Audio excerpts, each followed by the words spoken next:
Olá, pessoal! Eu sou a professora Isa Novas, criadora deste canal aqui do YouTube e também do Instagram, @isanovasrodrigues. Aliás, eu quero convidá-los para me seguir por lá também. Hoje, nesse vídeo aqui, a gente vai falar do livro da Cecília Meirelles, que está na lista da FUVEST 2024 e 2025, que é o Romanceiro da Inconfidência. Já tem aqui no canal um vídeo falando do geral da obra, da composição, da divisão de partes. E a partir desse vídeo eu vou fazer uma série com vários poemas desse livro, uma análise completa de vários poemas. A gente vai começar hoje pelo romance número 1 e a gente vai seguir, claro, que uma ordem dos poemas, né, uma ordem cronológica desses poemas, porque aqui a Cecília está contando uma historinha sobre a Inconfidência Mineira. Então, vamos pro vídeo. Vem!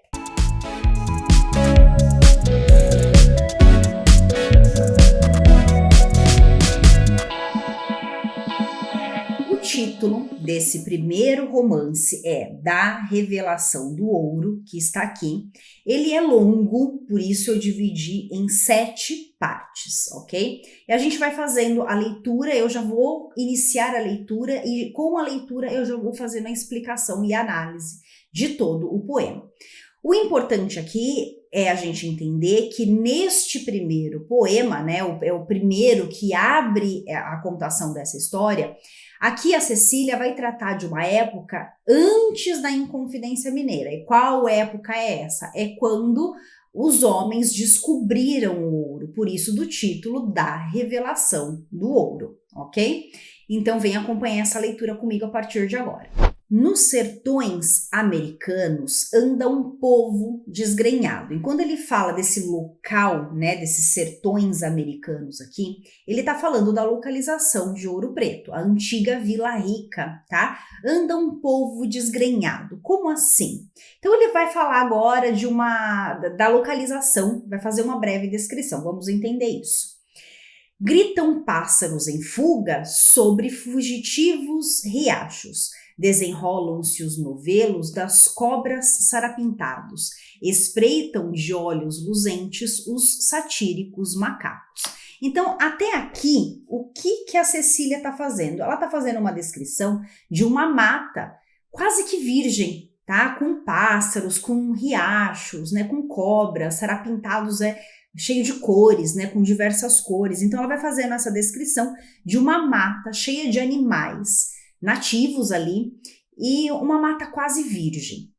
Até que, aqui surge então, súbito, brilha um chão de ouro, corre-se, é luz sobre um charco. Então, num plano ali, né, de água, numa água, num riacho que corre pouca água, baixinho, rasinho, se vê ouro. Né? Então, ali descobrem ouro. E a partir dessa descoberta, o que acontece? A partir de agora, ela vai falar. A zoeira dos insetos cresce nos vales fechados. Então, quero que vocês percebam que ela fala aqui, né? A zoeira dos insetos cresce. Então, algo começa a se movimentar ali naquela terra a partir dessa descoberta, né? A zoeira dos insetos crescem nos vales fechados, com o perfume das resinas e desse mel delicado que se acumula nas flores em grão de veludo e orvalho. Então, as pessoas começam a chegar e um movimento começa a acontecer naquele lugar que tinha uma mata fechada, uma mata virgem, né? As pessoas começam a chegar e movimentar aquele lugar. E daí tem uma pergunta aqui embaixo, né? Por onde é que anda ribeiro descoberto por acaso? Então as pessoas querem descobrir onde que está aquele ribeiro, né? Aquele riacho, aquele primeiro riacho onde eles encontraram as primeiras pepitas de ouro, tá? Então é esta a ideia, então, da descoberta. Continuando. Grossos pés firmam-se em pedras, sob os chapéus desabados, o olhar galopa no abismo, vai revolvendo o planalto, descobre os índios desnudos que se escondem timoratos. Então vamos lá, aqui a primeira coisa, né? Quando ela faz essa descrição até aqui, né? Ela fala da chegada das pessoas. Como que essas pessoas chegam? Elas chegam quietinhas? Não, elas chegam fazendo barulho, grossos pés, né? Olha, grossos pés, Opa, deixa eu trocar a caneta. Grossos pés firmam-se em pedra sobre os chapéus desabados, o olhar galopa no abismo, vai revolvendo o planalto. Esses homens chegam fazendo barulho, fazendo estardalhaço, né? Então é assim que eles chegam e lá o que eles descobrem? Olha aqui, descobre os índios desnudos que se escondem timoratos. Timoratos é com medo. Então, quando esses homens chegam, já existe um povo nativo, um povo indígena que mora lá. Mas eles se preocupam? Não. E eles chegam fazendo tanto barulho, tanto estardalhaço, que essa população acaba se escondendo com medo. Calcula ventos e chuvas, mede os montes. Então esses homens chegam fazendo cálculos, né, medindo ventos, medindo chuvas, mede os montes de alto a baixo. Em rios há muitas léguas, vai desmontando o cascalho. Em cada mancha de terra desagrega barro e quartzo. Então eles começam a remexer aquela terra, a revolver aquela terra para encontrar o ouro. Tá? Sem preocupação nenhuma com a natureza, sem preocupação com os animais, sem preocupação em modificar a paisagem, sem preocupação com as pessoas que já viviam lá, sem preocupação alguma. Eles chegam, eles calculam, eles medem, eles desmontam e eles vão então cavocando aquela terra para encontrar a riqueza. Depois, lá vão pelo tempo adentro, esses homens desgrenhados, duro vestido de couro, enfrenta espinhos e galhos, em sua cara curtida não pousa vespa ou moscardo. Esses homens, eles são tão brutos, né? Aqui nesse trecho faz uma descrição desses homens, eles são tão brutos, que eles enfrentam espinhos, eles enfrentam galhos, nem vespas pousam nesses homens, nem moscardos, moscardo é um tipo de mosca, tá? Uma espécie de mosca.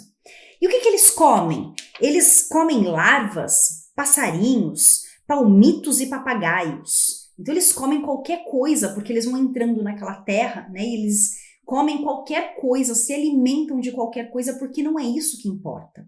Sua fome verdadeira, preste atenção nesse trecho, sua fome verdadeira é de rios muito largos, com franjas de prata e de ouro, de esmeraldas e topázos. Então a fome desses homens não é fome de comida, é fome de riqueza, é fome de prata, é fome de ouro, é fome de esmeralda, é fome de topázio.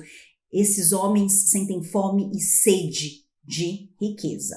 E depois, que é feito de ti, montanha, que a face escondes no espaço. Essa montanha que eles estão cavocando, né? Essa terra, é feita do quê? É feita de terra ou é feita de pedras preciosas, né? De riquezas. Continuando. E é por isso que investigam toda a brenha. Gente, o significado de brenha é mata fechada. Então, por isso, né, por conta dessa riqueza, dessa fome, dessa ganância, que esses homens, eles vão cavocando toda a terra. É fome de riqueza. E eles cavam essa terra fechada, nessa mata fechada, palmo a palmo. É por isso que se entreolham, presta bem atenção nessa parte, é por isso que se entreolham com duras pupilas de aço. Então esses homens, esses pares que estão ali buscando essa riqueza na terra, eles começam a ter desconfiança uns dos outros, tá? Então eles se entreolham com duras pupilas de aço, que uns aos outros se destroçam, olha só, com seus facões e machados, companheiros e parentes, são rivais e amigos falsos. Eles começam a lutar e começam a brigar entre eles, não importa se é parente, se é amigo, né? Eles enxergam falsidade, eles não confiam uns nos outros, tamanha é a ganância de riqueza e do ouro, pensando que o outro vai pegar, que o outro vai esconder, né? E depois, que é feito de ti, caminho, em teu segredo enrolado. O que tem nesse caminho, nessa busca? Né, os segredos que estão guardados ali. Né? Quantas pessoas mataram os seus amigos e os seus parentes por conta dessa ganância? São segredos que só a terra guarda.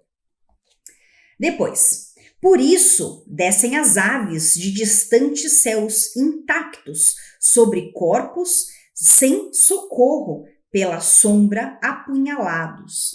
Então essas aves, elas descem por conta desses mortos, né, do corpo que é deixado ali apodrecendo, e essas aves, elas vêm para se alimentar daquele corpo. Então, dos céus descem essas aves, porque essas pessoas, elas morrem apunhaladas, assassinadas pelos seus parentes, pelos seus amigos, né, e não tem nem como pedir socorro, elas ficam por ali.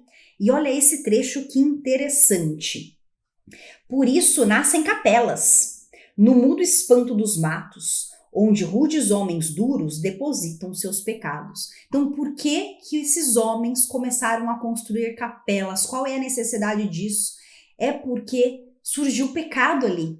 Eles pecavam muito. Então, a capela chega, além, claro, né, da capela destruir a paisagem, né, modificar a paisagem, porque esses homens chegam e vão modificando aquela paisagem que antes era virgem e natural, também chega a capela para amenizar o pecado humano, né, porque eles se matam entre si, desconfiam uns dos outros, e então a capela chega para absolver os pecados. Agora, o que adianta uma capela se as pessoas continuam pecando, né?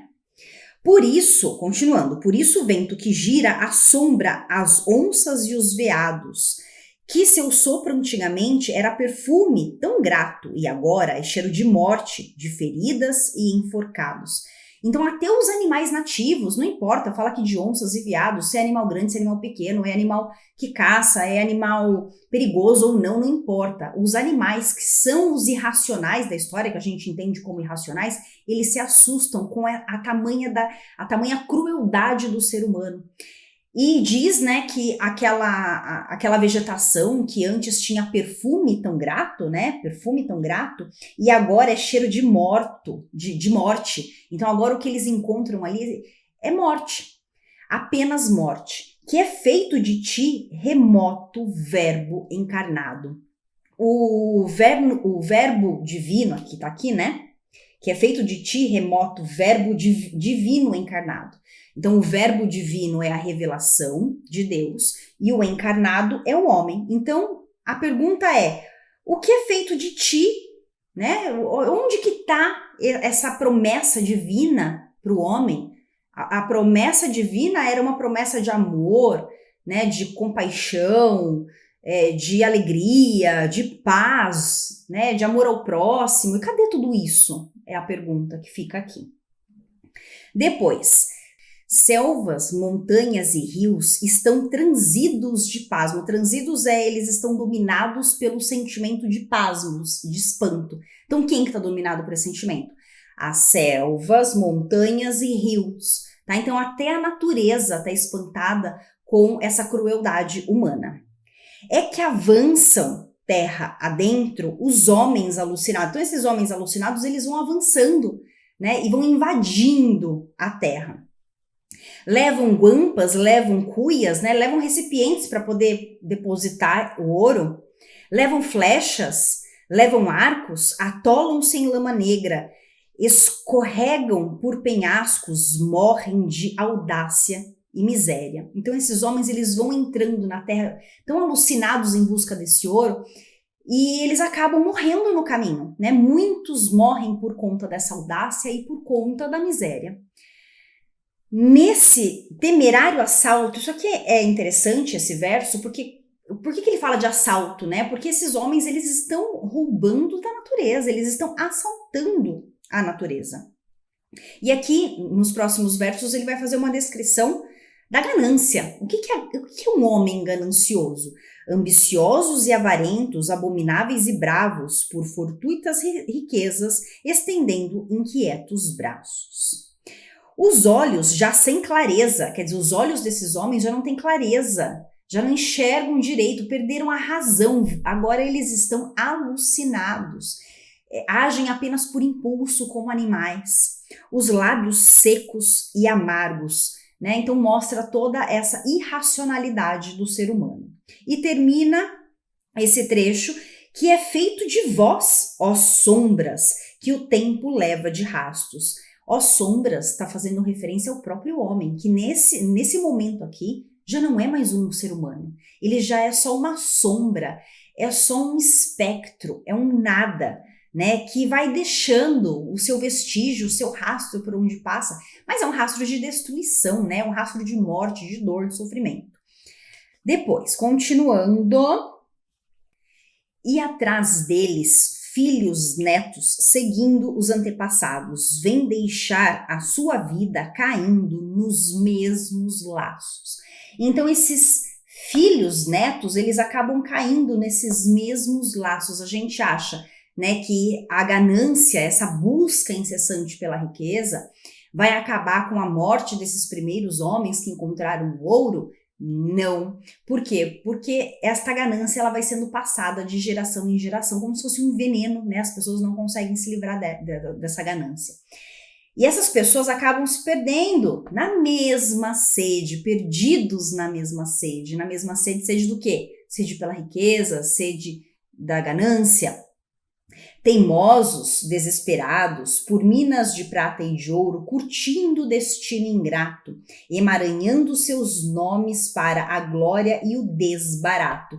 Gente, o significado, né, de desbarato é vitória, tá? Então essas pessoas, elas vão fazendo tudo isso e continuam repetindo os mesmos erros em nome da glória e da vitória. Quando dos perigos de hoje outros nascerem mais altos. Então há uma continuidade e isso não vai acabar. E esse próximo trecho eu acho ele muito impactante, a parte assim mais impactante do poema todo. Que a sede de ouro é sem cura. Quer dizer, uma vez picado pelo bichinho da ganância, você não vai conseguir se desvencilhar mais disso. E por ela subjugados, os homens matam-se e morrem, ficam mortos, mas não fartos. Uau! Né? Os homens, eles continuam se matando e morrendo e brigando e lutando por conta desse ouro e dessa riqueza. E eles preferem morrer, mas eles não saciam a sua fome e a sua sede de riqueza. Eles querem sempre mais e mais. Né? Eles não se fartam nunca, são insaciáveis. E termina o poema com: ai, ouro preto, e assim foste revelado. Então aqui a gente tem a origem, a descoberta do ouro nessa região que hoje recebe o nome de Ouro Preto, antigamente não, né? Antes chamava Vila Rica, né? E mostra, gente, que logo no início, é esse tom que a Cecília Meirelles dá, que a descoberta do ouro, ela já começa de forma errada, já começa pela ganância, já começa pela busca desenfreada, né? Então ela já começa de forma errada. Não é que as coisas elas deram errado depois, não, elas já começaram assim, tá? Então o futuro, claro, que não seria dos melhores. Eu quero saber, aliás, se você quer mais poemas desse livro aqui, tá bom? É só deixar nos comentários. E deixar sua curtida também. Beijos e até o próximo vídeo. Tchau, tchau!